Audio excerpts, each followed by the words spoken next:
پیارے بھائیوں اور بہنوں، السلام علیکم ورحمۃ اللہ وبرکاتہ۔ اللہ تعالیٰ نے انسان کو اس دنیا میں اس لیے بھیجا کہ وہ اپنے رب کو پہچانے، اس کی یاد میں رہے اور اس کے ذکر سے اپنے دل کو زندہ رکھے۔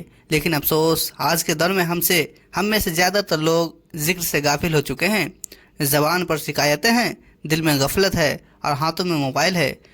ہم وہ امت ہیں جن کے نبی صلی اللہ علیہ وسلم نے ہمیں سکھایا تھا کہ ہر سانس میں اللہ کی یاد ہونی چاہیے۔ لیکن آج کچھ باتیں سوشل میڈیا یا تصویروں میں اس طرح پھیل گئی ہے جو سننے میں بہت پیاری لگتی ہے، مگر اصل میں ان کی کوئی دلیل صحیح حدیثوں سے نہیں ملتی۔ نمبر 2، مشہور بات جو سب جگہ پھیل گئی ہے، آپ نے بھی کئی بار پڑھا یا سنا ہوگا کہ وضو ہو یا نہ ہو ہر وقت تسبیح پڑھو۔ یہ تسبیح قبر کے عذاب کو روکتی ہے، جہنم سے بچاتی ہے، ماں باپ کی بخشش ہوتی ہے، اولاد پر مصیبت نہیں آتی ہے، اور جو اسے پڑھے اس کی قضا نمازیں بھی معاف ہو جاتی ہے۔ کتنی پیاری بات لگتی ہے نا بھائی، دل بھی خوش ہو جاتا ہے اور زبان خود بخود سبحان اللہ کہہ اٹھتی ہے۔ لیکن سوال یہ ہے، کیا یہ سب باتیں حقیقت میں حدیث سے ثابت ہے یا صرف لوگوں کی بنائی ہوئی باتیں؟ نمبر 3، تسبیح کی اصل اہمیت صحیح حدیثوں سے۔ پہلے آئیے سمجھتے ہیں کہ تسبیح کا اصل مقام کیا ہے۔ رسول اللہ صلی اللہ علیہ وسلم نے فرمایا، 2 کلمے ایسے ہیں جو زبان پر ہلکے مگر ترازو میں بھاری ہو اور رحمان کو پیارے ہیں، سبحان اللہ و بحمدہ سبحان اللہ العظیم۔ یعنی جو انسان ہر دن کچھ وقت تسبیح میں گزارتا ہے وہ اللہ کے قریب ہوتا ہے، اس کے گناہ معاف ہوتے ہیں اور اس کے دل میں نور اترتا ہے۔ ایک اور حدیث میں نبی صلی اللہ علیہ وسلم نے فرمایا، جو صبح 100 بار سبحان اللہ و بحمدہ پڑھے اس کے تمام گناہ معاف کر دیے جاتے ہیں، چاہے وہ دریا کی جھاگ کے برابر کیوں نہ ہو۔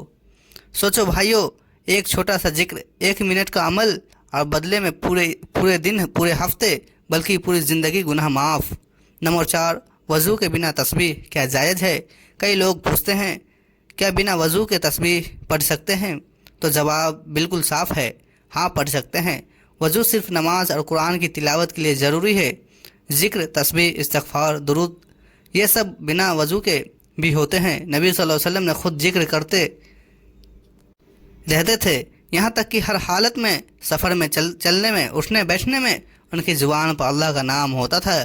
قرآن میں بھی اللہ تعالیٰ فرماتا ہے، وَاذْكُرُوا اللَّهَ كَثِيرًا لَعَلَّكُمْ تُفْلِحُونَ، یعنی اللہ کا بہت ذکر کیا کرو تاکہ تم کامیاب ہو جاؤ۔ نمبر 5، قبر اور تسبیح کا رشتہ۔ اب بات کرتے ہیں اس حصے کی جو اس پوسٹ میں لکھا تھا، یہ تسبیح قبر کے عذاب کو روکتی ہے۔ بھائی، اس طرح کی کوئی صحیح اور مضبوط حدیث موجود نہیں ہے۔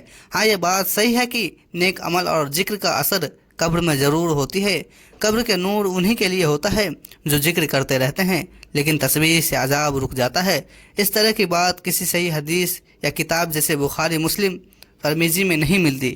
کچھ کمزور روایتیں اور عوام میں مشہور قصے ضرور ہیں، لیکن دینی حقیقت ہمیشہ صحیح سے ثابت ہوتی ہے، نہ کہ افواہوں سے۔ نمبر 6، جہنم سے بچانے والے چیزیں۔ پوسٹ میں لکھا ہے، تسبیح جہنم سے بچاتی ہے۔ اب دیکھیے، اس کا جواب یہ ہے کہ ہر نیک عمل جہنم سے بچاتا ہے۔ تسبیح، نماز، روزہ، صدقہ، سب کا اپنا اثر ہے، لیکن کسی ایک تسبیح کو جہنم سے بچانے کا گارنٹی عمل کہنا صحیح نہیں جب تک اس کی حدیث نہ ہو۔ رسول اللہ صلی اللہ علیہ وسلم نے فرمایا، آگ سے اس پر حرام ہے جو اللہ کا ذکر کرتے رہتے ہیں، رو پڑے۔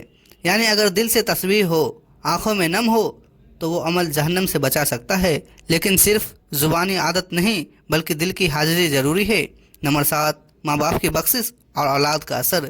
کئی لوگ یہ بھی کہتے ہیں کہ تسبیح پڑھنے سے ماں باپ کی بخشش ہو جاتی ہے۔ بھائی، اس سے بھی حقیقت یہ ہے کہ بیٹے بیٹی کے نیک عمل کا ثواب ماں باپ کو ضرور پہنچتا ہے۔ اگر انسان دعا کرتے ہیں کر کے ثواب بھیجے، لیکن بنا نیت کے اپنے عمل کو خود بخود ماں باپ کی بخشش سمجھ لینا صحیح نہیں ہے۔ ثواب بھیجنا جائز ہے، مگر حدیث میں تسبیح کا خاص ذکر نہیں ہے۔ نمبر 8، اولاد پر مصیبت نہیں آتی۔ کیا صحیح ہے؟ اس بات کی بھی کوئی صحیح دلیل نہیں ہے کہ تسبیح پڑھنے سے اولاد پر مصیبت نہیں آتی۔ اللہ تعالیٰ کی ہر چیز قدر تقدیر سے طے ہے۔ ہاں، ذکر اور دعا سے مصیبت ہلکی ہو جاتی ہے، لیکن یہ نہیں کہا جا سکتا ہے کہ کبھی نہیں آئے گی۔ نمبر 9، قضا نمازیں معاف ہو جاتی ہے، یہ بالکل غلط ہے۔ یہ تو سیدھی سیدھی غلط بیان ہے۔ قضا نماز کسی ذکر یا تسبیح سے معاف نہیں ہوتی۔